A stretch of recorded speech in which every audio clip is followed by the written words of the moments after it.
A very good evening and welcome to all the participants to this leadership conversation. Today, we are extremely delighted to have Professor Praveen Kopalle. Please join me in welcoming Professor Praveen. Welcome, sir. Good evening. Good evening and good morning to you from Hanover, New Hampshire. Can I start now and share the screen? I will do a brief introduction, sir, and then hand it over back to you. Okay, sounds great. Thank you. Great to be here with you. Wonderful. I think this is very special because you have agreed to join us from the US, irrespective of the constraint of time, because of the differential time zones that we live in. But extremely delighted to have your expertise and your cutting edge research in the area that the topic has been formulated about. We are all looking forward to hear you. We are all looking forward to interact with you. I'll do a brief introduction and then hand it over back to you. Allow me to share my screen, please. Yes, these are WiseViews leadership conversations, and this is the 88th conversation we are having every Friday evenings. Typically, we have these conversations. We are extremely thankful to all those thought leaders who have spared their time and energy to actually brighten our understanding and learnings from these conversations. And today, we have Professor Praveen with us. He's going to talk about use of AI in deciphering customer feedback. The agenda is very simple. The first 25 minutes, there will be a presentation by Professor Praveen Kopalle, and we'll have Q&A after that for another 30 to 40 minutes, moderated by Professor Prasad and myself. Professor Praveen Kopalle is the Signal Company's Professor of Management and Professor of Marketing at the Tuck School of Business, Dartmouth College. He was the Associate Dean for the MBA program at the Tuck and is currently the Chair of the Marketing Area at Tuck. He is on the boards of IMB Review, Management and Business Review, Aiton Works Incorporation, and Camellia Clothing Limited, India. Professor Praveen received his PhD from Columbia University, and before that, MBA from IIM Bangalore, BE from Usmania University. His teaching and research interests include innovation, pricing, e-commerce, machine learning, and artificial intelligence. I take special pride because he has been my co-alumnus in two locations. One is the University College of Engineering at Usmania, as well as IIM Bangalore. Of course, senior and head and shoulders above me. Thank you very much. Professor Kopalle serves as a senior editor at Production and Operations Management, an associate editor at the Journal of Marketing and Journal of Retailing, and was an associate editor at the Journal of Consumer Research and International Journal of Research in Marketing. Professor Praveen's current and past editorial board memberships include Journal of Consumer Research, Journal of Marketing Research, Journal of Marketing, Marketing Science, International Journal of Research in Marketing, Journal of Retailing, Production and Operations Management, Marketing Letters, Journal of Interactive Marketing, Journal of Revenue and Pricing Management, and International Journal of Electronic Commerce. Professor Kopalle has won many awards, which includes IIM Bangalore's Distinguished Alumni Award, AMA, American Marketing Association's Lifetime Achievement Award from the Retailing and Pricing SIG, Core Teaching Excellence Award at the Tuck School, John D.C. Little Best Paper Award in Marketing Science, Best Paper Award on Marketing and Innovation at the International Journal of Research in Marketing, William R. Davidson Award at the Journal of Retailing, all prestigious accolades and recognitions conferred on Professor Praveen Kopalle. Professor Praveen was president of American Marketing Association's Marketing Research SIG-2. Wonderful profile, and we are extremely delighted to have you, sir. I'll take one more moment to introduce my colleague, who is also on the panel, Professor R. Prasad. He's the professor and course mentor for the online MBA program. Otherwise, he's the director of academic wing at Big Five Group. His teaching areas include strategy and entrepreneurship. He has a work experience of roughly about 30 years, 3 decades, as an entrepreneur, as a corporate professional, and an academic now. He holds a BTech from IIT Bombay and the PGDM from IIM Kolkata. He published several articles and edited books and presented several papers in various conferences in India and abroad. Welcome to you too, Professor Prasad. Thank you. I will now stop sharing my screen and straight away would love to conserve this time. And we are all ears, Professor Praveen. Extremely delighted to once again welcome you and thank you. Please start the session. Thank you, Sudhakar, and thank you, Prasad. Thank you for the kind introduction. Really appreciate it. Hello, everybody. My name is Praveen Kopalle. I'm at the Tuck School of Business at Dartmouth College, and I'm actually in Hanover, New Hampshire. And let me give you a quick view from my window here. So you see, as you can see, there's the window there, and there is actually the white stuff is the snow outside. So it's pretty cold here right now with the snow outside, but it's quite the snow also makes it quite pretty as well. So that's where I am projecting this from. And let me share my screen. This is my latest research on AI approach for automatic content generation and review synthesis. Keith Carlson just received his PhD from Dartmouth College in computer science. Alan Riddle is a professor of information systems at Indiana. Dan Rockmore is a professor of computer science at Dartmouth College, and Prasad is my colleague at the marketing area at Tuck.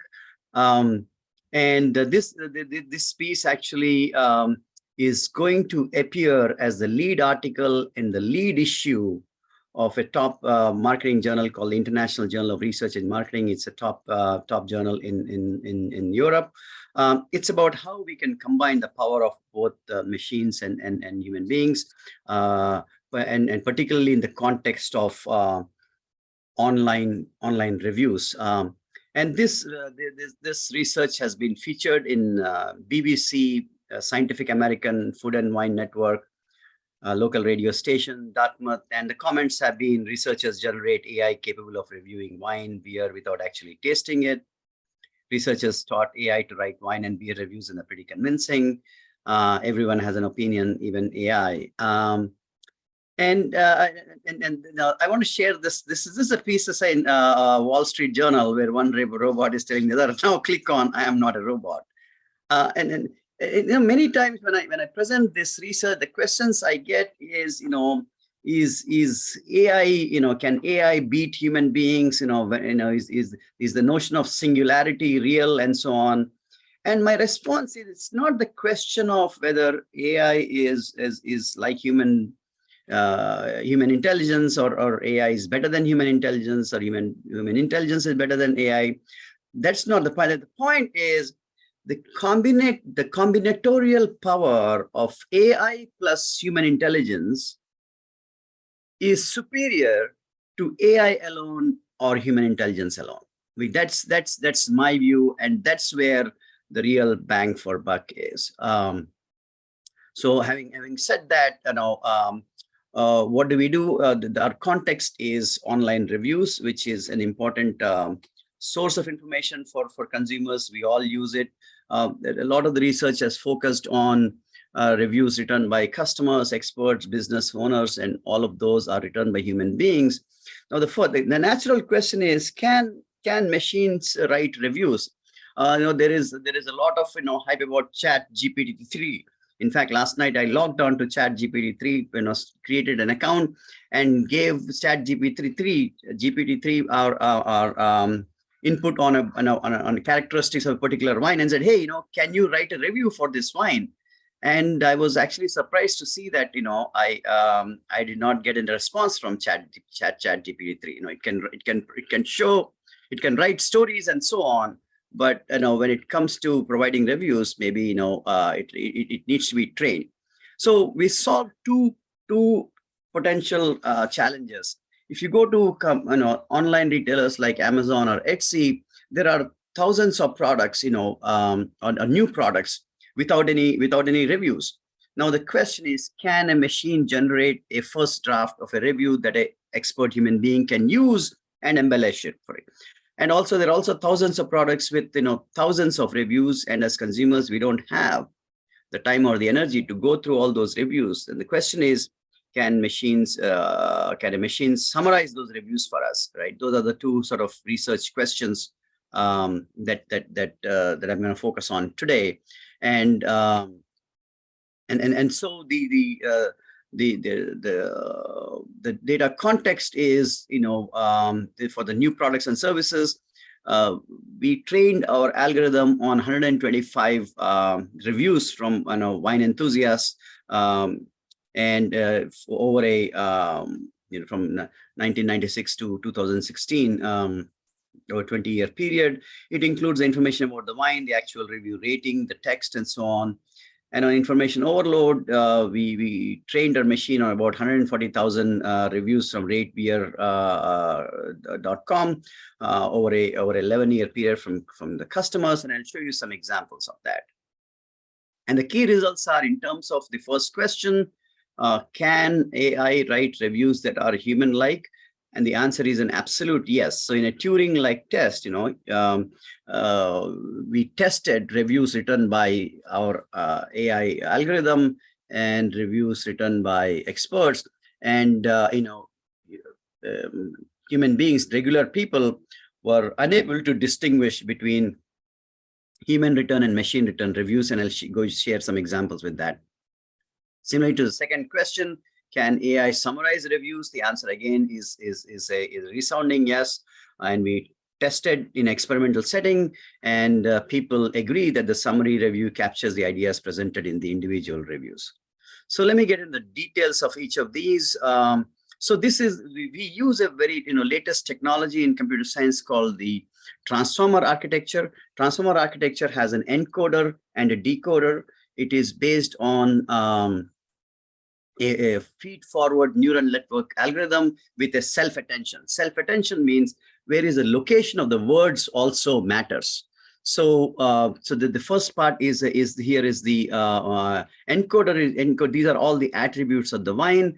It then tries to map the various attributes of the wine onto the reviews. It tries to learn. So based on these attributes, the reason I say this is unbiased, because it tries to look at all the other. Let's say if you give this algorithm a new wine that it has not tasted, then it tries to learn what are all the similarities between these attributes of this new wine and the previous wines. And then from all the previous wines, it tries to learn if a wine has a certain level of attributes, what is it that people normally said about these wines. Let's say, let's say the Indian restaurants in Hanover, they are not that good, right? So the reviews are not that good. It tries to learn that this particular cuisine in Hanover is not rated that high. And then a new restaurant comes in, so it doesn't have any information on that. There are no reviews on it. But given that history of what people said about cuisine like this, it tries to give its best opinion about the new restaurant that came up in Hanover, right? Based on what it has learned. And I think that's the technology that we are using here. In some sense, if you look at language, if you go to Google Translate, right? If you type something in Hindi and then it translates into English. So it is mapping Hindi language to an English language based on the words. So what we have done is we've tweaked the technology with this transformer architecture, where we then, instead of Hindi to English, we said, here are some attributes of the wine to what people said about that wine. So that's what, in that sense, it is unbiased. It is not fake reviews. This is the best guess for a product that it has not seen before. So, if products like that in general tend to be bad, then this review will also be bad. If the products like this tend to be good, this review will also be good. If products like this have mixed reviews, then this new one will also have mixed reviews, right? I mean, that's the idea here. And the it's late in the day for you guys. I don't want to focus on the math here.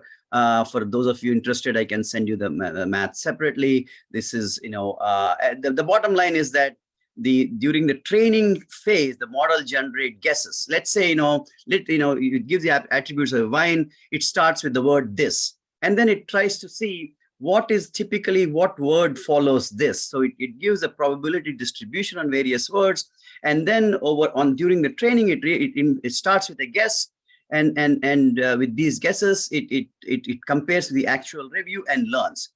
So after a while, it realizes that after the word that follows this there's a high likelihood the word follows this in this context is wine. So it says this wine, and that's how it writes the review. And that's a technology behind it that's called self-attention mechanism. And so here is look at how smart the algorithm is.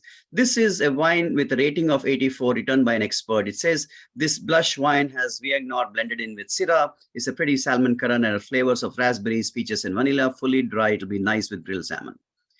And then our transformer architecture for the same wine, it says pretty dark for a rosé and full bodied with cherry, raspberry, vanilla, and spice flavors. It's dry with good acidity.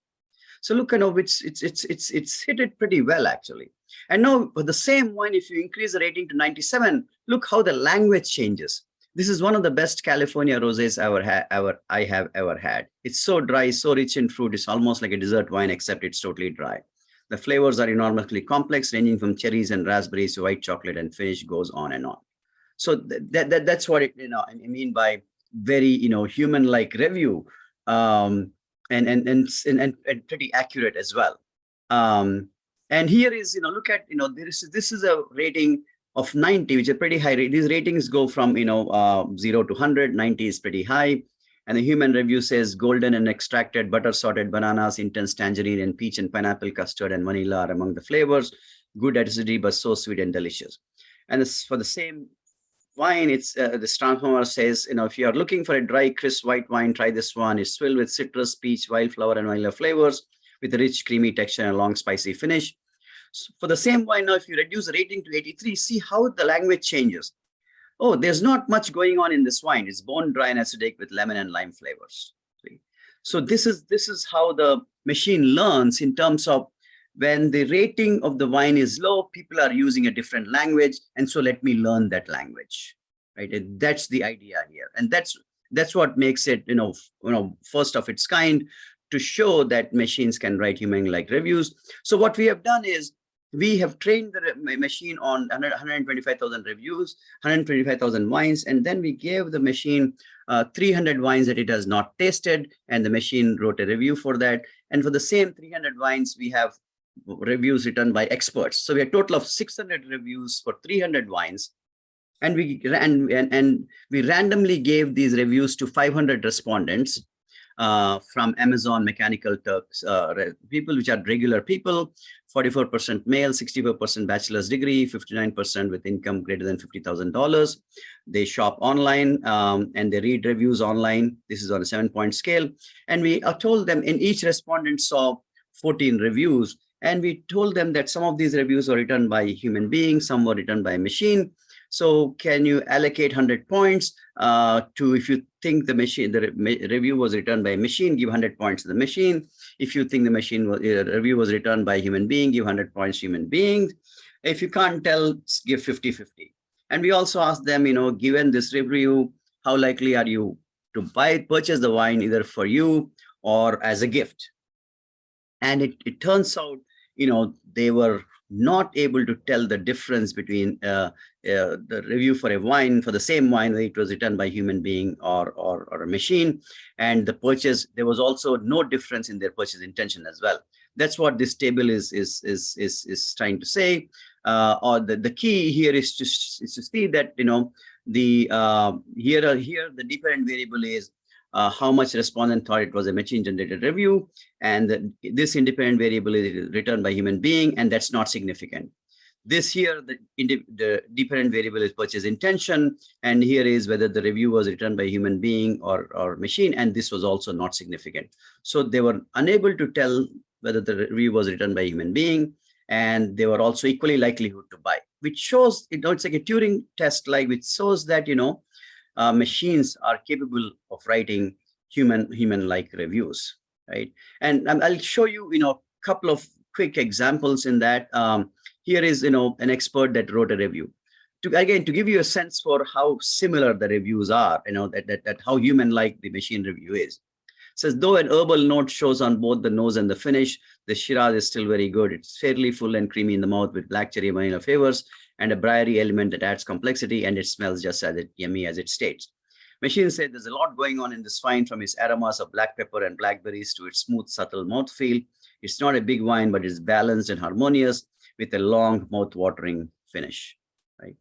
I mean, I was quite flabbergasted when I was able to see what this technology can do, and I should give a lot of credit to Keith Carlson, this was his PhD thesis at Dartmouth College, and it's really been fun to be associated with Keith and the team. We make a great team, and Keith is working with me right now as a postdoctoral fellow at Tuck School.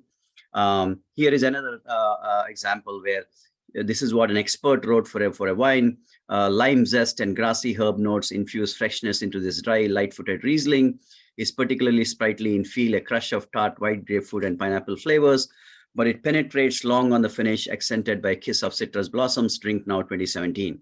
Machine says, while the nose is a bit closed, the palate of this off-dry Riesling is chock full of juicy white grapefruit and tangerine flavors. It's not a deeply concentrated wine, but it's balanced neatly by a strike of lemon-lime acidity that lingers on the finish. I mean, what is amazing is, here is a wine that the machine has not tasted. And look how close this review is to one that was written by an expert. It is in that context, I want to say that these reviews that are written by our artificial intelligence, they are unbiased. The machine is trying to give you the best guess based on what it has learned from similar wines. Here is another example. Again, this is a wine that the machine hasn't tasted. An interesting and fruit-forward Cape blend composed of 57% Pinotage, 23% Chas, 14% Cab Sauv, 6% Merlot. Kirsch and red plum, along with subtle accents of rubber and tar, fill the profile. Soft and quite easygoing with low tannins and a short finish. Machine says, a blend of 60% Cabernet Sauvignon, 30% Merlot, and 10% Syrah. This is an easy drinking red that's ready to drink now. Look at the match in terms of the percentages of the composition of the wines. It's able to pick it up pretty well. Here's the last one. Human review says, like the label says, it's sweet as a dessert pastry. It's also simple with thin flavors of sugared oranges and vanilla. Look at what the machine said. It hasn't stated. This hasn't tasted it. Sweet and simple with apricot, orange, and vanilla flavors. Look at the human said orange, vanilla. It picked up on that. So that's what is quite amazing in terms of how unbiased it is. And we also, if you look at, it's called the bag of words approach. We looked at the various wines and said what words human experts have used and what words machine have used. And here, what I have highlighted in yellow are the words that are common words in both. That shows that the machine is using similar words to what human beings have used, even for wines it has not tasted. Clearly for wines it has tasted, it was trained on, that is expected. But the true test is that for the wines that it has not been trained on, how good is the machine, right? And then and we tried to reduce the training data to 100,000 instead of 125. Still, we get pretty good reviews. But the bottom line is we need at least 100,000 training data set. That's sort of the minimum size. And we reduce the product attributes from 16 to 4. 4 is probably the minimum attributes that you need for the machine to train. At the end, that's how the training works. And then here's a second information case where there is an information overload. There are many reviews. Can a machine synthesize it? So this is, we got data from ratebeer.com where people have written reviews for various beers. Here are, 10 reviews for a beer, right? And with various ratings. And we asked that we used our transformer technology to summarize these reviews. And this is what the summary says. Draft pours a clear amber body with a small of aromas of citrus, florus, and caramel, flavor of citrus, caramel malt, and mild hops. And this is sort of the output of our algorithm. So what we have done is we again went back to the Amazon Mechanical Turks, 750 people, and we trained the machine on 140,000 reviews, and then based on for about 14,000 unique beers. So we have about 10 reviews per beer, and these are the various attributes of the beer. This is called the metadata: name, alcohol content, style, ratings on aroma, palate, taste, and overall. So we trained the machine on 90% of the data, and the rest 10% is the testing. And so we have the rest 10%. There were 70 beers, 10 reviews each, the total of 700, and the machine generated for 69 beers, 69 synthesized reviews based on 10 reviews for each one. So again, we went back to we recruited 750 Amazon MTurk respondents. Again, half of them were male, 70% bachelor's degree, 57% with household income over 50,000. And for a third of them, we told them that the summarization was done by a beer enthusiast. And for a third of them, we said the summarization was done by a machine. And for a third, which is a control condition, we didn't say who did the summarization. And I'll tell you the results in a minute. So, and then we and so what we did is we randomly selected 3 beers out of this 69 with 10 reviews each and 10 syntheses. And each respondent saw these 10 reviews. They see the 10 reviews for the first beer and the synthesis, and then they answer a couple of questions, and then they go to the second one.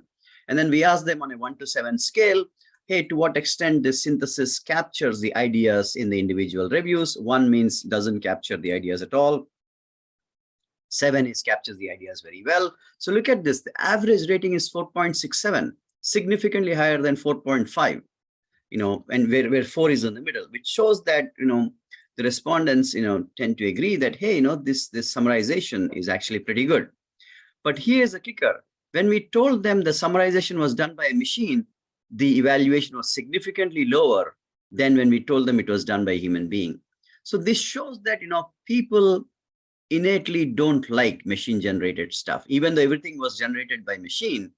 But when we told them it was done by a human being, I think there was some sort of comfort and satisfaction I think people derive.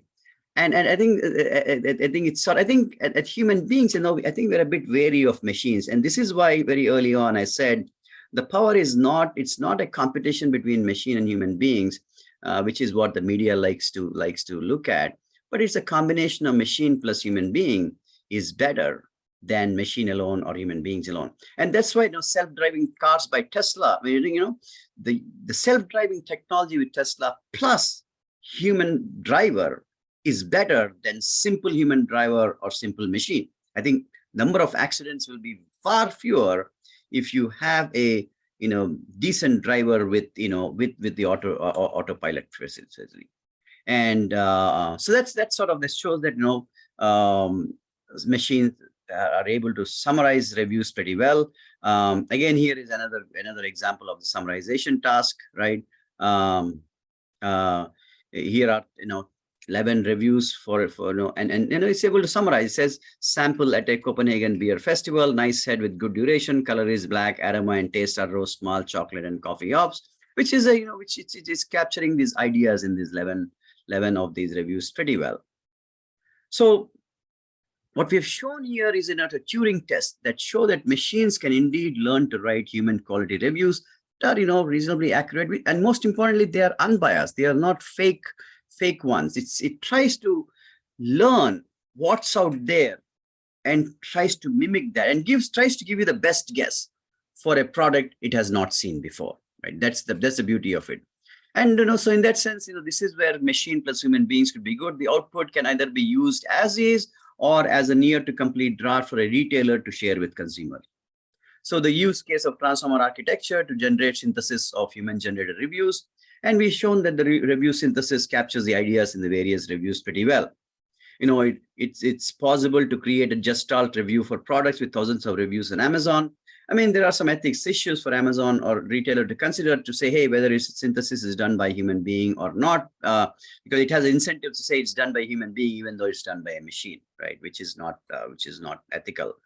And clearly for products with little or no reviews, this transformer technology can embed learnings from reviews of similar products and provide a machine-generated review for such products. So here's a quote from the machine. It says, to be clear, I'm not a person. I'm not self-aware. I'm not conscious. I cannot feel pain. I don't enjoy anything. I'm a cold calculating machine designed to simulate human response and to predict the probability of certain outcomes. The only reason I'm responding is to defend my honor. I'm right on schedule here at 8:30 my time and 7 p.m. your time. So I'm going to stop sharing this and take questions. So thank you all for giving me the time to share my research with you. Wonderful, Prof. I think it's an amazing, quick, swift through the research, which is a great piece of research that you have presented this evening. I think this is like a delight for all those scholars who have joined this evening, profs who are teaching in various leading business schools across the country have joined, a couple of them from abroad as well. We have our distinguished advisor, Professor Mahendra Reddy joining, and several other leaders from various other business schools have also joined. Professor Muralidhara has joined, Professor Praveen Kopalle has joined, and Dr. Lavanya, and several others, Dr. Vanishri. I welcome all of them, each one of them, for joining. Thank you so much, sir. I think this is an interesting journey, as I was mentioning. Is singularity paramount? That was a very important question that you addressed. Is AI going to be singularly great, or human intelligence going to be singularly great? But as you suggested, it is AI plus human intelligence that's going to be much better. And that's a very, very important directional feature that you have mentioned, which can have applications across all these technologies. The journey into the transformer network architecture with feed-forward neural network algorithm with self-attention mechanism is very, very interesting. I would love to now conserve time and keep as much as possible for the Q&A in the next 40 minutes. So I will quickly invite Professor Prasad to join now and start the cluster number 1. These questions were collected at the time of registration, and the questions are curated and landscaped so that we can have a nice conversation now. So over to Professor Prasad and the first cluster. Thank you. Thank you, Professor Rao. Excellent insights, Prof. I think these are cutting edge, and we hope to see a lot of this getting applied as we go forward. The first question is slightly offbeat. It is personal, but it benefits the audience. And this is about your career. Do you have career? What kind of career lessons would you like to share with the audience? Oh, great point. You know, one, as I said, there are 3 career lessons to step back. You know, one is, you know, I come from a very humble background in Hyderabad, Telangana, and there's no substitute to hard work. I mean, hard work is, you know, that's the only piece of lever that I know and that I go by. There is absolutely no substitute to hard work. You know, we can always see examples of people taking shortcuts, but you know, in my life and career, you know, there are no shortcuts in life. There's no substitute to hard work. It's a 99% perspiration and 1% inspiration. And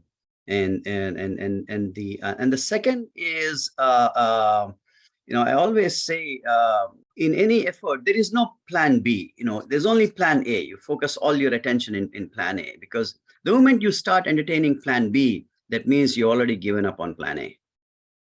Because our cognitive power only has limited resources. And, you know, if you believe in plan A, you want to give 100% of your resources to plan A. The moment you start thinking of plan B, that means instead of giving 100% to plan A, you're giving maybe 60% to plan A, 40% to plan B. But right there, you're setting up plan A for failure. So plan B is not an option. Just, you know, there's only one plan, that's plan A. And that's what I led my career. And the third is, you know, many times we try to think, we're always thinking about the station that we're going to arrive at once and for all.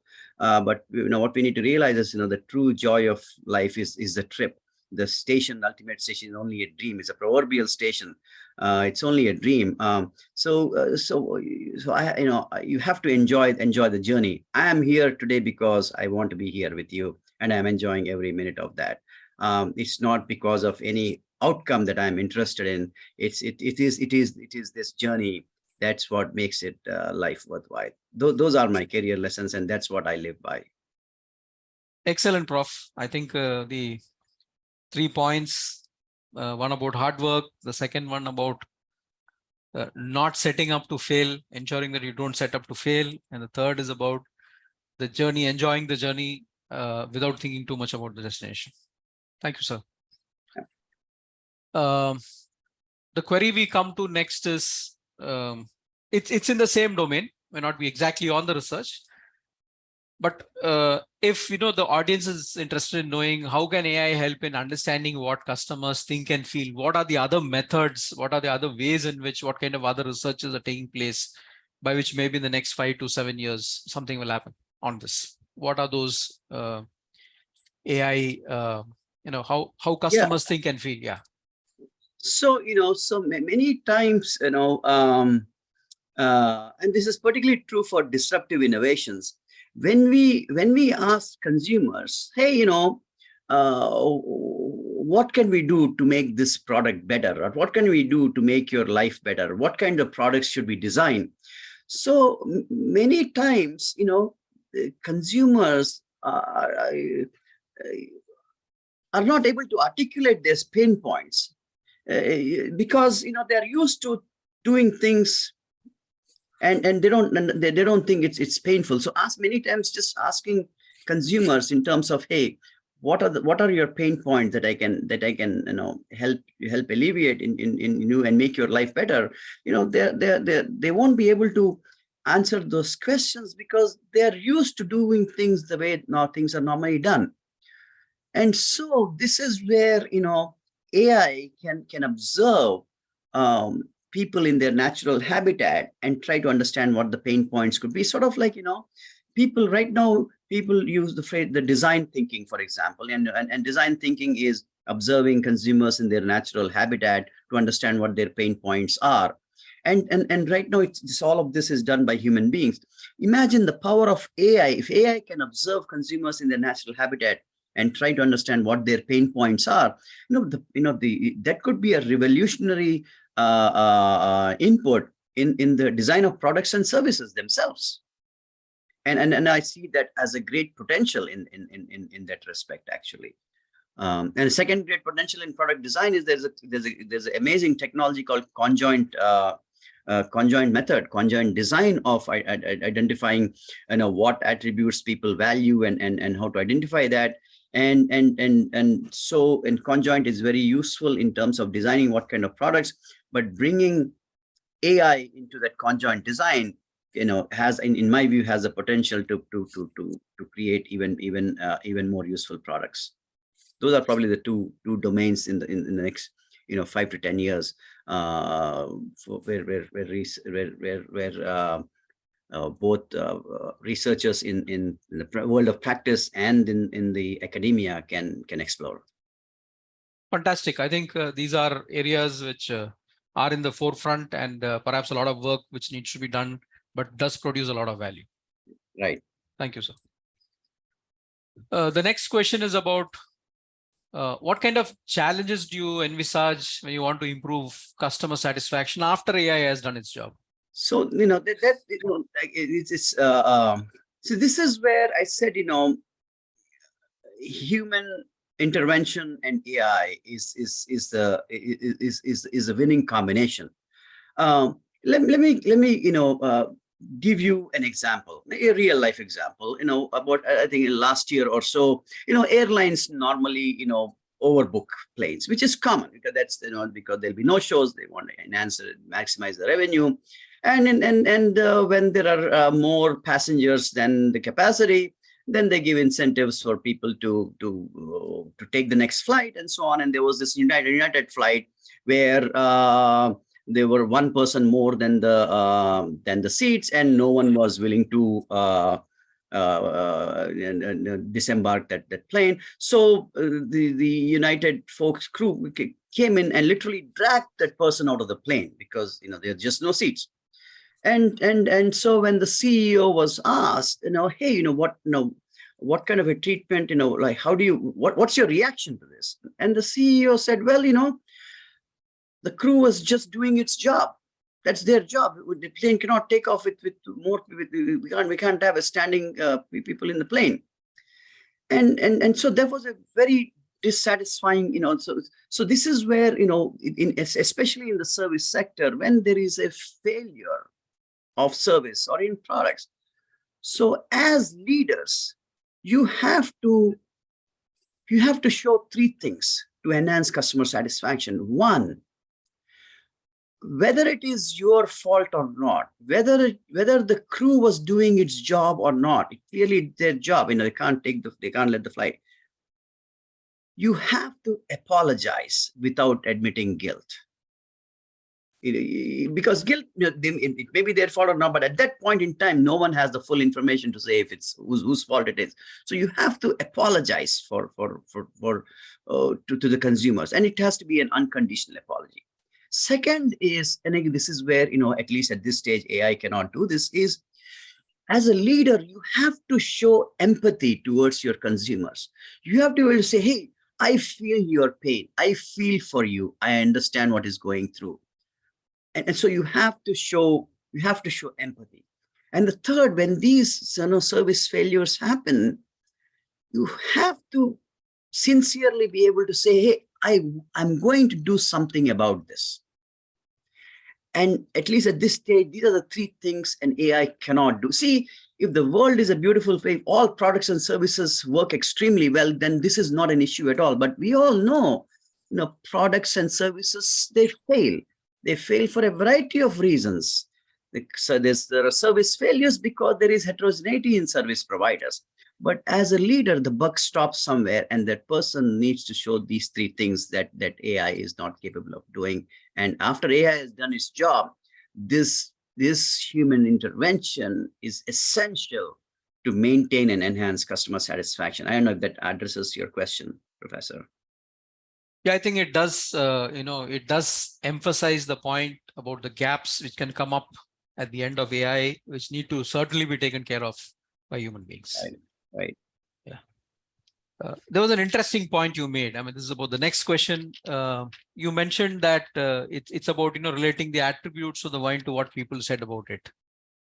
Right. So can you elaborate a bit more about it, particularly in the context of the new product, which has not yet had human reviews? Yeah, so that's where the challenge is. So the beauty is, every product can be decomposed into a bunch of attributes. That's the starting point. So in our case, we were able to decompose each wine into 16 attributes. Where it is produced from, which year it was produced from, what was the brand name, and what was the rating of the wine, what is the price, what is the alcohol content, and what region of the country it was originated. So all these attributes, right? And now, and so first, that's why the training is important. So what the machine, so in the training part of that phase, what the machine is doing is, here I have these, the various attributes of the wine that I'm getting, and then it is trying to map those attributes onto the review. So for the first step in this, that's why this is a feed-forward learning neural networks with self-attention. It is trying to learn, what people have said. Let's say there's a system, the wine with let's say wine coming from let's say wine. It's a Pinot Noir coming from Oregon. Let's take a simple, and let hold everything else constant. And what it learns is that if there is a Pinot Noir from Oregon, what people have said good things about that wine relative to a Pinot Noir from California. Because and that is well established. Pinot Noirs from Oregon are typically better rated, better, people like that better than California. So that's what the machine is learning, and says whenever it sees Pinot Noir, Oregon, it's saying it is what it does is, based on its dictionary of words, it gives a high probability for words like very good, well tasting, good on the palate. So these words have higher probability of this thing. So then that's how the training goes. Now let's say you give it a new wine, right? And then it looks at the attributes of the wine, which is called the metadata. And if that metadata, right, has says it's a Pinot Noir from Oregon, now the machine knows, typically the Pinot Noirs from Oregon I have never seen exact wine like this, but what I've seen is that people have said good things about Pinot Noir from Oregon. So then it goes back to the word probability of word distributions, and then it picks up those words that are the highest probability and puts them all together.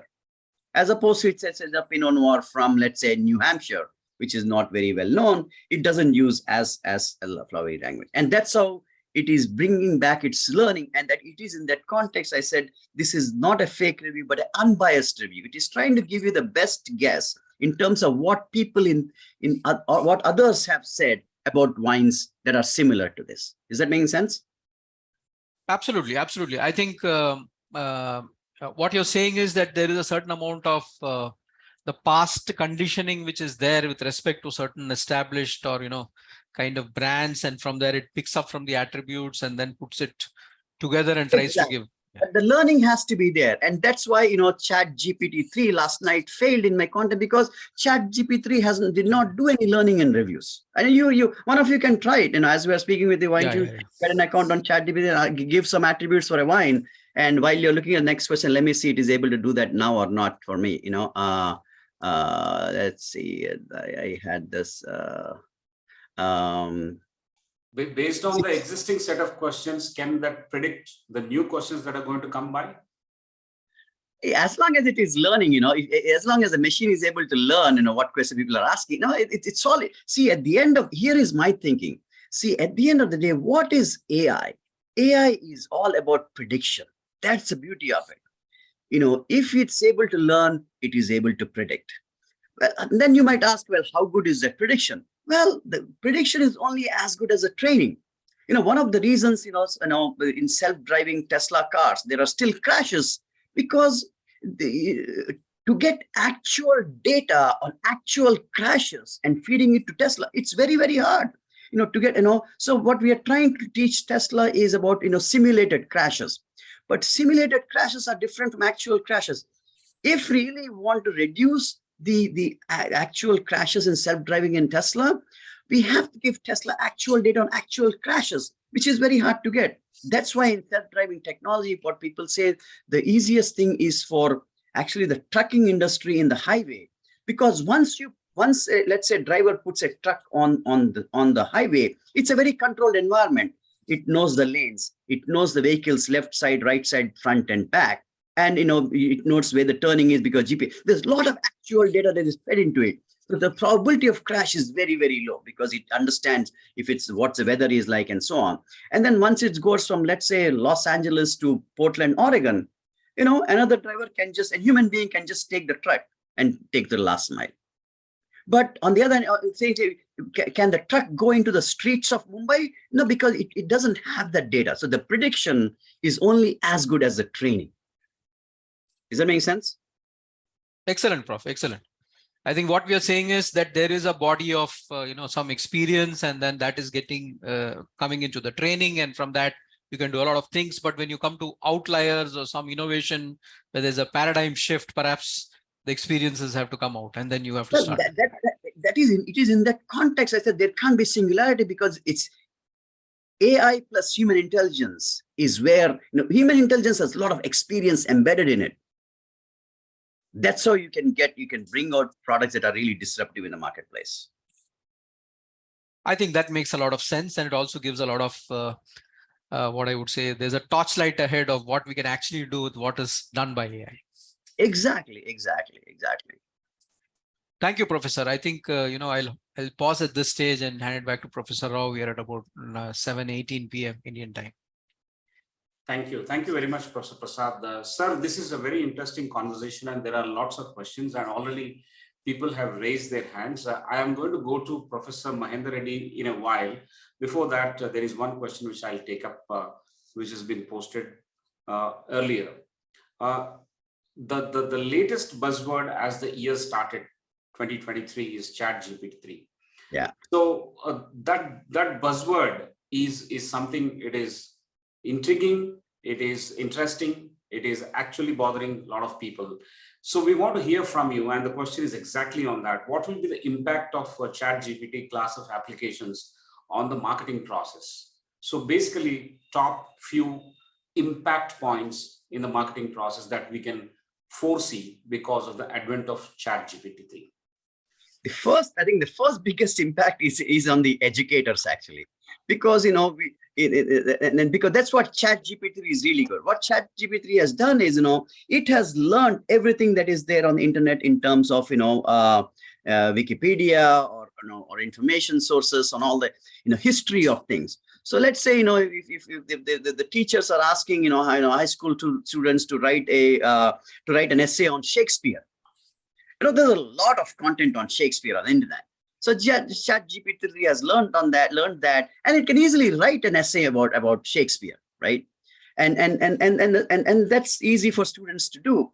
So then the question is, the implications for the educators is, now how do you catch an essay that is written by Chat GPT-3 versus because at the end you have to give a grade to the student on their thinking ability, on their writing ability, and so on, about writing an essay on Shakespeare. So I think that's a challenge for educators in terms of, hey, before the challenge was, hey, can you write an essay that sort of makes sense?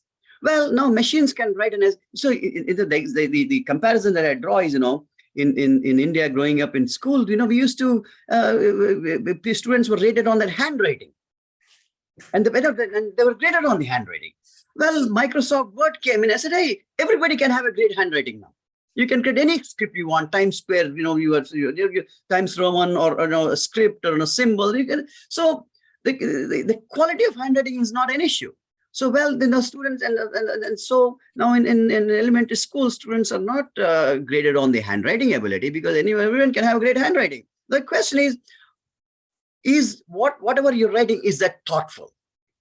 Right? So now what ChatGPT has done is, hey, I can create a thoughtful piece as good as anybody. So now everybody's a common ground. Anyone can create a thoughtful piece using ChatGPT.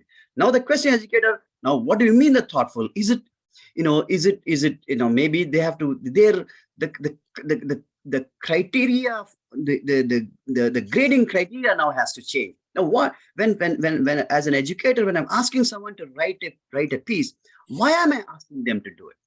What am I looking for? Well, one thing you could say, is there a logical flow of thought? And so, and then, ChatGPT 3 is good, but, it can still fail. It can, let's say, if we give you a problem, said something, A costs 10 times, A costs 10 times more than this, but it is, less than this, so much some mathematical this thing. It cannot disassemble that and make it into a logical sequence to answer. The answer for that could be wrong. So the step is the way to think about this, ChatGPT 3, it should be seen as a enabler for something even better to come. Now anyone can write a decent, thoughtful piece. Now the question is, how logical is it? What are we looking for in that thoughtful piece? What to be graded on? And so what I urge all communities is to really think about, hey, now that we have this technology called ChatGPT 3, how do I use that, and that will enable me to do things even better than what I'm currently doing? I think that's the way I'm thinking about it. Even in this concept of online reviews, when all these reviews are available online, ChatGPT 3 should be able to learn from that, and we should be able to, the transformer technology that I'm doing, ChatGPT 3 should be able to do that for us. But the thing is, that needs to be trained on that. So, like, if I go to a restaurant and order a particular, order a particular wine, which there is no review for that, but I should be able to ask ChatGPT, hey, what do you think of this wine? It should be able to say, hey, you know what, you'll more likely be happy about it, or you'll more likely be disappointed about it. I think that's a great, that's going to help consumers. It's going to help restaurants, and I think that's how businesses and every aspect of the community needs to think about, how can I leverage this technology to make things even better for everybody. Wonderful, Prof. I think you have given that the impact is going to be first on educators in terms of deciphering what is produced is between how distinguished it is from that of a machine compared to a student. And I think the grading criteria will have to change, and the teachers or the faculty will have to be able to cite the difference, pick up the logical flow if it is missing, which sometimes the machine cannot provide. So that's the ability to think in a logical and coherent manner is something which is probably a blip. But on the whole, you said that this is a technology which is going to be an enabler for something bigger to come. So therefore, we should welcome it. That's the point I take home. Absolutely, exactly. That's about absolutely. Now I'll quickly open these floodgates. I'll now take Professor J. Mahendra Reddy Garu. Sir, please ask your question, Professor Mahendra Reddy. Am I audible? Yes, sir. Yeah. Congratulations, Praveen. It was an excellent presentation. Thank you. I have a slightly different question. You know, one of the important news in India is setting up of foreign universities in India. I don't know Yes, whether TAC will come to Hyderabad or not. I don't know. I'll be happy to see that.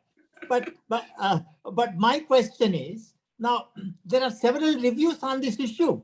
Should foreign universities set up shops in India or not? Now, some positive, some negative. What is it that we can do to get an unbiased? You said this artificial intelligence can give you an unbiased view. I want to know that what that unbiased view is and what is it that we should do to get that review. Thank you, sir. Good question. You know, for all, you know, when these actions like this, you know, there are always, you know, pluses and minuses, Yes. So the notion of unbiased, you know, we have to separate out opinions from reviews. See, reviews come from, you know, people have experienced this particular product or service, and they said, based on this experience, here is my review, right? That's what a review is. And what our algorithm does is it learns from these experiences and tries to give you its unbiased view. Now, right now, the universities have not come in yet. You know, they're thinking of coming in. So what we have here are all opinions. And you know, and everybody is, you know, is has a right to have their opinion. And you know, if you give all of these opinions to a machine, it learns from that and it tries to give you, you know, what a majority opinion is. So I wouldn't call it a review. I'll call it these opinions. And the broader question that you raised is, you know, for these foreign universities and setting shop in India, is this good for India in general or not? Yeah. You know, that's a philosophical and intellectual question. And that has various facets to it. Let's say, like, let's take Stanford University, for example. Now, you know, Stanford is clearly a very preeminent university in the world. And let's say it sets up a shop in India. You know, what are the pluses for that? So first, what does Stanford do in its application process? It really takes the cream of the crop, and the cream of the crop in all over the world has at least in India now they have two options. Well, do I want the experience of going all the way to Silicon Valley and spend time in Stanford campus in the West Coast, or can I get the similar education in India? And you know, different people have different constraints in terms of, you know, whether they can move out or not. For some people, it might be better that they get that education for a variety of reasons, being in the home country than stepping away from it. And for others, it might be that, hey, you know, I want to have that experience and have that Stanford campus. So in that sense, if foreign university are opening up campuses, it's actually giving more options for Indian students. And you know, all else equal, I belong to the group which says more options has got to be better to the consumer than less options. So but there may be other views as well. So I think I would imagine that the government of India, and I was not privy to it, has thought through all these issues, and at the end of the day came to the conclusion that there may be some negatives, but on balance, this may be a good idea for us to go in that direction. Is that making sense? Yes. Thank you. Thank you. Thank you, sir. Thank you so much for raising that very important question. And the second one that I'll request is Professor Venugopal to raise his question. It's a long question. I think I'll request Professor Venugopal. Please start. Yes, sir. Yes, sir. Good evening, Professor Praveen. Good evening. Good evening, sir. Sir, I am from ICFAI Business School. I have put my question is this, sir. Very interesting example you took of Tesla and how certain crashes are still happening. Same logic when it comes to education. You took the example of Shakespeare. Let me take say Othello as a tragedy. Mm-hmm. While the chat GPT could explain the story, maybe give a summary and all this, the deeper insights and the whole plot that goes behind the story, the way an English teacher or a literature teacher explains, will the chat GPT do a similar job? Because learning to me is a much more complex phenomena. It's more complex, absolutely. But the thing is, the question to ask is, can we train GPT-3 to learn how to learn? You see, that's a deeper question. And that's what is the value of an educator? And the value of an educator is providing the intuition behind what we see, providing the application behind what we are learning. And and those are very hard. Can GPT-3 provide that intuition behind, what was good? If you ask, what do you think is going on behind in the minds of this, of this character in the story? That's very hard. And it says, if you ask ChatGPT-3, hey, tell me the Pythagoras theorem, it will regurgitate Pythagoras theorem. But if you ask, hey, what is the intuition behind the Pythagoras theorem? Why does the Pythagoras theorem work the way it does? And why is the hypotenuse is square root of the sum of the squares of the two sides? What's the intuition behind it? ChatGPT will be very good at the math behind it, but to provide the intuition behind, that's how we learn. I think that's where that intuition, and then if you ask, what is the application behind it? I think as educators, where we add value is not the concept itself. The concept itself can be we can go to Wikipedia, can give us the concept, but the intuition and the application behind a concept is the most difficult part. In fact, the more complex the intuition is, the more complex the phenomenon is, the harder it is. Even take a simple thing like gravity. If I ask you, explain to me what exactly is gravity without using the word gravity, can you explain that to me? It is very, very hard. I bet you ChatGPT will not be able to give that intuition behind what is gravity. It's a very, very complex thing. Without using the word gravity, it's very hard to explain what gravity is. Sure, sir. I get your point, sir. Thank you so much, sir. Thank you, sir. Thank you, Prof. We'll now request the second question to be raised by Professor Rishi Deveshwar. Yeah, sir. So I've just written my question as well. So I just wanted to ask, when you're doing this research at your level specifically, do you take permissions from the website before you start scraping the data? And do reviewers particularly ask for such permissions when you're publishing papers in top-tier journals? Great question. So it used to be that none of them used to ask permission. You could scrape for scraping, but now many websites are requiring people to ask permission from the website to scrape. Otherwise, you cannot publish that paper. So if I'm doing a research, first when I want to scrape something from a website, I go and look at the what the requirements of the website before I scrape it, because I can scrape it, but if I am not able to use it to publish a paper, is a waste of my time. So I go and if it says I require permission, I write to them to seek permission from them to scrape it, and then sometimes they give it, sometimes they don't, and so it's on a case by case basis. But it's absolutely important now to check on what the requirements are of a particular website before actually scraping it. Is that making sense? Yes, sir. Yes, that helps. Thank you. Thanks a lot. Thank you so because much. Journals are not willing to publish papers if I'm using data from scraped from a data from a website which does not allow scraping. Thank you, sir. Thank you, sir. We'll request the other person to raise the question in a moment. That is Professor Shweta Puneet. But before that, I have one or two questions which I can take myself here. Are customer reviews, this is a genuine question from a participant, are customer reviews moderated before a new buyer actually views it? What's been your observation? That is the question. And I want to understand, can you ask a gentleman person, what does it mean by moderated? Moderated by who? Moderated by the brand owner. Usually, like, let's say, if you go to Yelp or, a TripAdvisor and so on, they are not moderated by anybody. You know, these are people who have stayed in the place and they're providing the review. So if they are being moderated by the brand owner in any form of fashion, then I wouldn't call it a review. I wouldn't call it an independent review. That means it is right there. It's biased by the owner themselves. Then the whole the purpose is lost.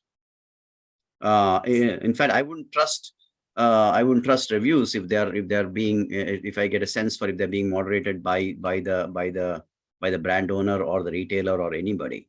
I mean, that's why, in Amazon, one of the reasons, people don't trust many of the reviews in Amazon is because they feel that, that's what makes it a fake review, that these many reviews are moderated by brand owners or retailers in terms of making their reviews positive and then making the reviews of competitors actually negative. Both of those are bad. And now the emerging technology in AI is the detection of fake reviews in Amazon. And I'm actually working, I'm a reviewer on a paper that I've just accepted at a top journal. Is, these authors have come up with a pretty neat technology to identify fake reviews on Amazon. And you will see that paper forthcoming soon. Amazing. Amazing, Professor. Yeah, I think that is going to be very, very useful as well. Yeah. Using AI to detect fake reviews. I think that wholesomely answers the point or the concern that is raised by one of our participants. Right. So the next one is this again a comparative. How is AI in customer intelligence in India placed vis-a-vis that in other countries? Probably you would have that kind of view. Different countries probably in their marketing domains would have used it differently. But would you like to comment on that? How AI in customer intelligence in India is placed vis-a-vis that in other countries? I think, if you think about, India is emerging as a technology capital of the world. There is a lot of, intellectual technology capital here in India with respect to machine learning and AI. And so, see, at the end, what drives AI is the machine learning capability.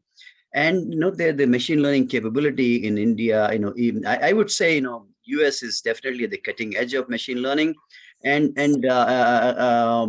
right now, what I see in India is that they're just taking the same algorithm or machine learning algorithm developed in the US and applying it there. I think there is an immense opportunity in India to develop its own machine learning algorithms that are tailored to the Indian context, and building that AI that is tailored to the Indian context is where the biggest opportunity arises. Because the most difficult part of AI is when things are very heterogeneous. The reason China is at the cutting edge of AI and as well as facial recognitions and audio and text mining is that it's more or less a very homogeneous country. US is less homogeneous, and India is the most heterogeneous country. And the more heterogeneity there is, the tougher it is for AI to do anything, because the machine learning now needs to learn. India is a combination of 15 or 20 countries. Now it needs to understand the language of these 15 or 20 countries, and so I think there's a great potential in India to build its own machine learning algorithm that are tailored and customized to the Indian context. And that is what I'm not seeing yet. What I'm seeing is taking the same machine learning algorithm developed in the US being applied in India, as opposed to where I see as a missed opportunity is customizing those machine learning algorithms to the Indian context. And that's where the bang for buck is in India. That's an amazing point, Prof. I think this is a wonderful question and even more wonderful answer that you have given to us. The great opportunity lies in developing our own machine learning algorithm, which is suitable, tailor-made for India, because India is much more heterogeneous than many other countries, actually. Absolutely. Amazing. Although in terms of technological advancement, the countries could be at the cutting edge because of seniorities, because of the advancement in terms of starting it first. But if we can get our own machine learning algorithm, I think that will work very well. And getting back to the point in question, the customer intelligence would actually work if it is Yeah, more it actually works better. When you have a machine learning algorithm tailored to the Indian content, then the customer learning experience would actually be even better. Amazing, amazing. That's the point. Wonderful. Prof, now I would like to invite Professor Sweta to ask her question. Over to you. Thank you, sir. Good evening, professors. Good evening. My question is, like, in this age of AI, I have two questions. So when we say teachers are going to be the superhumans, this is one, because a lot of content is going to be created, and we have to really design different mechanism to measure or to really do the evaluations, or like as you have mentioned earlier also when we were having the discussion. Yeah, this is the first question, the thought which I wanted to put across. Yeah. And second question? Sorry, Yeah. I lost you. Yeah, what is the second question? The question is, like, are going to be controlled. The second, so work and lives are going to be, our work and lives are going to be You're breaking up. Let me answer the first question. Because I couldn't hear the second question. It's not the question of teachers can be superhumans in the sense. So far, the teachers, the life in the classroom has been sort of in steady state. You do you're able to do the same thing over and over again. But now the machines have sort of disrupted that, and I think the teachers have to not superhuman. They have to reinvent themselves now. That's all. That we have to reinvent our teaching styles to match the current situation. Think of what we have done during before COVID has happened. If all the school principals and university presidents have told the faculty, hey, now you got to start teaching online, I think the president would have been fired. The university president would have been fired. Then what are you talking about? Why do you need to do online? When I'm good at classroom, everybody comes to the class. This is how Aristotle taught. This is what we teach. But when COVID happened, that was not an option. Well, you die of COVID or you teach online. Well, I'll teach online. So we reinvented now. I consider myself a really good classroom teacher, and I don't consider myself an online teacher at all. But after COVID happened, I'm a pretty good online teacher. We just reinvented ourselves. So in the same way, I wouldn't call it superhuman. It's just that, because when technology happens, technology then forces us to reinvent themselves. And so in the same vein, now with these technologies, teachers have to reinvent themselves in terms of, hey, what do we want to teach? How do we want to teach it? And that's where I go back to this notion of, the more we focus on application intuition, the better the learning is going to be for the students. Mm-hmm. Okay, thank you. Yes, obviously that we have to, yes, we can leverage the technology in reaching out to our audience, our students in a better way, for sure. Yeah. So apart from that, this is just a point which I want to make, that that our work and lives are going to revolve around the bag of words now. So because everything is going to be like, if I'm talking about, the way generative AI is progressing, the way we are going to use the technology in all the, for creating the content, for doing the reviews of the various research papers which have happened in the past. So, so then in that case, so our work and our lives are going to be controlled by those bag of words which are going to be added to that particular algorithm which is running in the background. So very soon we are going to see the algorithms for all the different requirements, isn't it? So can we create, is it going to be the future, or it is just a kind of, what we are thinking right now, So maybe that is going to be the future. That's what is like, I want to ask, I think that's an enabler, right? Think of what Google has done to our lives, right? 20 years ago, if you wanted to find information on anything, if what is Newton's third law of motion, right? Then you find a book that talks about that, or you go to encyclopedia and so on, you open up a book and, oh yeah, this is Newton's third law of motion. Think of how Google has made our lives easy. If you forgot what third law of motion is, you just quickly Google and boom, it says this. Oh, okay, I get it. And so and think about 20 years ago, if you wanted a map, used to go to first you go to the original mapping algorithm, MapQuest, go to MapQuest, and then it used to print it, take those directions. Even before MapQuest, we used to have AAA in the US. It gives you the triptych, all these maps, and then you stop and look at the map, we go on. And then so all of this technology made our lives easier. Now if you want to you just put, now you have navigation on your phone, you don't even have to look up anything, it just tells you where to go. And I think that's what I mean by we want to use these technologies to make our lives easier and better. And what our contribution is in leveraging this technology to bring something original and thoughtful and useful into the world, to make, and I think that's what so our contribution is in bringing original value added, original content to the world, so that our lives are better, not just a regurgitation of what already exists, but given these things. So I would say before we used to spend tons of time on finding out stuff, Google said, let me make that easy for you. And then once you find the Newton's law of thermodynamics, now you do what you want to do with it, because Google doesn't know what I want to do with it, nor can, it can give you some ideas, here how people have used it. But if you can do something original with it, that's how we make our lives better. Does that make sense? Yeah. Thank you. Thank you so much. I think that's an amazing conversation happening. And that's the purpose of these leadership conversations. We are so lucky to have you, Prof, here. I'll request you to take one last question from Shweta Anand. Quickly, please raise the question. Yes, sir. A very good evening to one and all.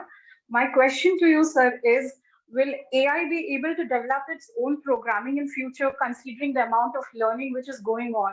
Will it be able to match the human mind and do its own level of programming? Oh yeah, it's already doing that. Before I signed up to Spotify, I was very skeptical of Spotify. Now I rely on Spotify. It's so great because I listen to these songs, and then based on what I'm listening, at the end of the week it says, hey Praveen, let me give you a bunch of songs that I think you might like. And then and it gives me a bunch of songs, and then of those I click on the things that I love and discard the others. And then Spotify then learns, oh, this guy likes these kinds of songs even more. Looks like his tastes are changing. So next is give me a different one of those. In fact, what AI is doing, I don't know if you know what is slowly happening in background, is even Amazon is doing that. Before, the model was you shop for the product you want and then you ship. Now it is completely, AI is reversing that. You ship and then shop. So Amazon ships you a bunch of products which you think you might like, and you choose what you want and you send back the others. So it takes the guesswork out of you. I don't even have to think what I need. The AI already knows what I need. And the same thing with Spotify. It's a ship then shop. So Spotify ships me like 100 songs every week, and I probably pick 10 of those. So think of how much time it is saving me. It is saving me all my cognitive load. Okay, which, how do I search? There are like millions of songs. How do I search? I think, it's already happening that AI is doing its own programming for our own benefit. That's the beauty of it. Yes, I absolutely agree to it, sir. But the second part of my question is, sir, will we land up somewhere near the science fiction movies that we watch where machine overpowers human being? Is there a possibility in future? Yeah, that's why I began the conversation an hour and 20 minutes ago, that this, that I don't buy into this notion of singularity, in the sense that it is, everyone tries to pick this as a man versus machine kind of a thing. And I think that's not the right way of thinking about it. My feeling is man plus machine is better than man alone and better than machine alone. Is the notion of machine will ever get better than man? I think I don't think that's a relevant question. And man plus machine is better than is just machine or man. So can I ask the third piece to it, sir? Yeah. What is the check mechanism which needs to be there to ensure that it works in collaboration? I agree that you started with that notion, and yes, human and machine combined together is in a far better position than just human or just technology. But there has to be a check mechanism if there is a possibility of doing programming by AI. So what would be the check Yeah, mechanism over see, there? I think, uh, this is a deep and at least a profound point in my head. I think, people, when people think about machines, people combine two things at the same time, because that's how we think in our heads. The way human mind works is we predict something, and then we make a decision based on that prediction. That means there are two things that are going on in our head. There is a prediction and there is a judgment. And what is that prediction? And prediction, let's say if I'm driving a car, and in the driving a car, and you see that if someone is crossing the road, and that what you predict is, hey, if my car hits that person, the person will get injured, and the judgment is stop the car, right? There are two things and what machines are good at prediction. But what human beings do is, what kind of a judgment do I do with that prediction? So we have to separate prediction and judgment. Judgment comes from human beings, prediction comes from the machines. Okay, so in that process, as human beings, we can delegate some of the judgment to the machine, because they say, hey, look, it takes too much cognitive ability for me to make that judgment. So me as a human being, I am giving you the power to make that judgment. In other words, I have given Spotify the prediction and judgment. I tell Spotify, hey, predict what I like, and I will let you judge, which ones I like. So I have delegated the judgment to Spotify, the machine. So there in machine, there is a prediction and judgment together, but we have to separate the two together. Then the question to ask is, the only way machines can use their prediction or judgment is if human beings allow the machines to make a judgment call on the information that they receive. And since that delegation of judgment is in the hands of the human beings, that's where the collaboration is. If we as human beings have delegated the judgment task to the machines, that means we have seen the pluses and minuses of it, and he said on balance, it's better that the machine makes a judgment as opposed to me making the judgment. And so when we separate these two tasks that we combine in our head, prediction and judgment, this collaboration between man and machine will always be superior than man alone or machine alone. Is that making sense? Yes, sir. Thank you so much, sir. Absolutely. Thank you very much, Shweta, for those interesting questions. And now we are going to wrap it up. I'll request Professor Prasad if he has any questions so that I can close it after that. We are now into 83rd minute of the conversation. I think that's it from my side. Wonderful. What a summary. Yes, Professor, I couldn't have asked for something better than this. This is very, very interesting, and all of us around the screen actually can go on and on these future prediction and use of judgment, technology as an enabler, and how do we foresee its applications in various domains that we deal with day in and day out. So it can't be better than this. It cannot be more interesting than this. So we can keep on going, but we need to draw a line somewhere. And I'll take only 2 minutes, Professor, for thanking you and wrapping it up. At the outset, thank you very much for agreeing to speak in our leadership conversations. This one truly has added a lot of strength and flavor for what we have been doing over the last 87 weeks. And this is the 88th one. And 88th one is in a completely different style, loaded with research, simplified for application, and it is giving us a foresight to know how we can take it forward in terms of what we do in future. And also there's a heavy dose of discussion on Chat GPT-3 as well. That's the buzzword now. Some of the bullet points I'll pick up for those who have joined late, and then I will close it, Professor. The whole discussion has rotated around some principles. One of them is that the notion of singularity is something not okay, but the ability of human mind or human intervention with artificial intelligence, that is machine, will be a better combination. So that's the first principle. Second one, technology has to be seen always as an enabler to make something better in our lives, in our living and in our working. All those I mean, that's the way you welcome a new technology. And the third one is that human beings will have to train the machines in an unbiased manner so that we get unbiased judgments as well. Most objective, most useful, once again, making our own life and work very, very comfortable. I think these are the principles around which the whole discussion has taken place. And some of the interesting points that we have heard from you is about your own presentation of using the transformer network architecture. That's a nice insight for us and hugely helpful in our learning, and how the machine is actually generating the best guesses based on the information and the attributes when it is combined and given to generate a review. It's called review synthesis in your language. It's a wonderful presentation and a point of learning for us.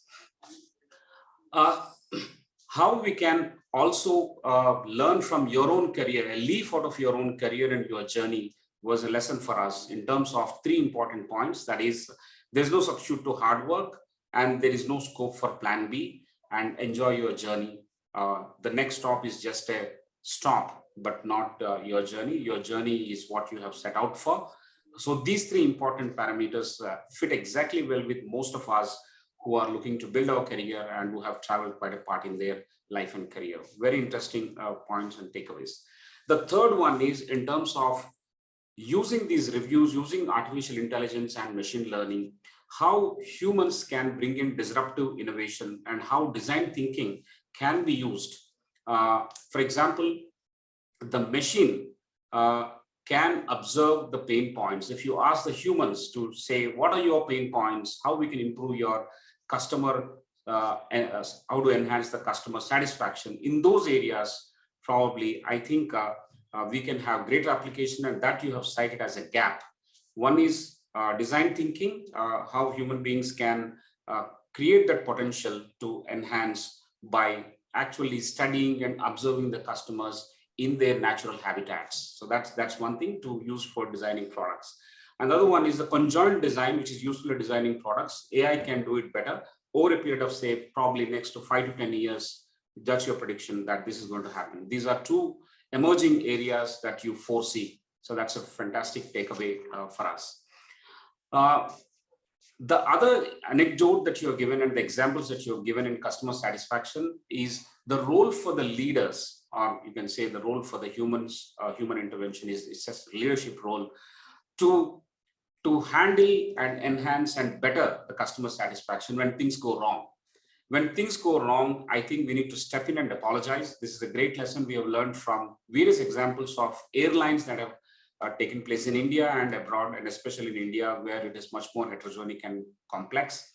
Apologize unconditionally without admitting guilt. The top leader will have to do that. Second, exhibit empathy to your consumers. And the third one is state or articulate the immediate corrective action. I think that's the mantra of how to come out of it and enhance consumer satisfaction. And these questions are asked only when something goes wrong. But as part of the DNA of any organization, if these are the go-to SOP kind of mantras, I think it will be extremely useful, and that's what you mentioned. In your research and in your discussion, you have mentioned that new products, reviews for new products, is very easy to go ahead and do it if you follow the template that you mentioned.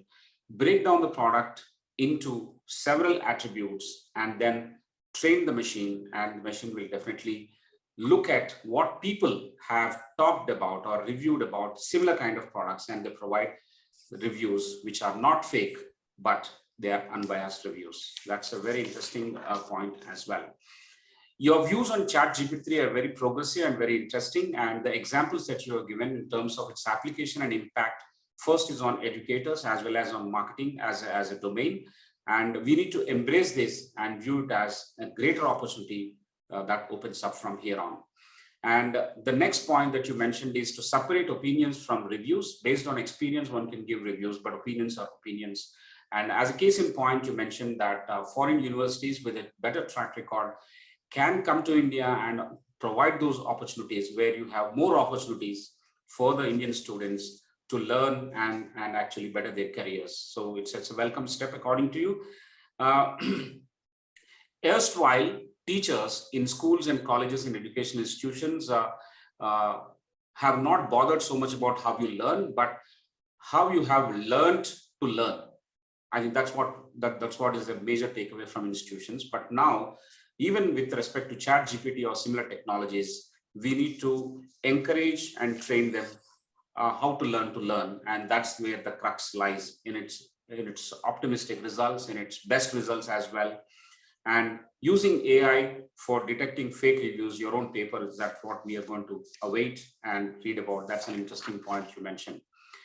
The opportunity in India with respect to machine learning is basically to train and build our own machine learning algorithm so that we have heterogenic population here, heterogenic reviews are available here, and I think it is going to be tailor-made for India and it's going to work much better for us.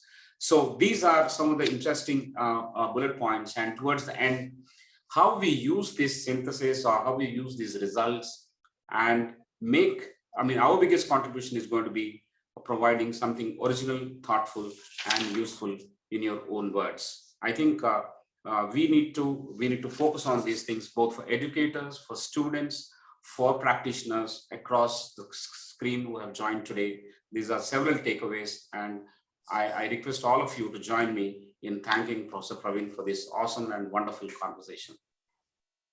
Thank you. This has been great. And this is fascinating topic, is very near and dear to me. I think about it, every day. I've been doing it for many years, and it's very personal for me, and I myself am fascinated about this whole AI business. So thank you for giving me the opportunity to share my thoughts with you all. Professor, thank you so much. I'll request you to share your PPT if you can, and if you want to hide a few slides, that's okay. But we would like to write a summary for the benefit of our own participants. We'll put it on the archive. So just that much which is helpful to write a summary is requested from you. You can email at your convenience. And once the summary is written, I'll share with you and seek your inputs. That'll be great. Yeah.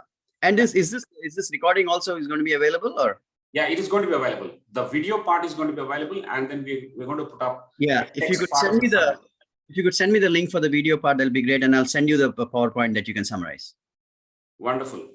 I'll do that immediately. I think by the next working day, I'll be able to share the edited video with some gaps and noises here and there is minimized, and I'll share that to video for you. Thank you. Thank you so much. Once again, I want to thank you and all the participants for this wonderful conversation, so enriching. You couldn't have started a weekend. You couldn't have actually looked at Sankranti with this kind of richness. It's like a harvest festival. We're also harvesting knowledge here, and that's what his leadership conversation is all about.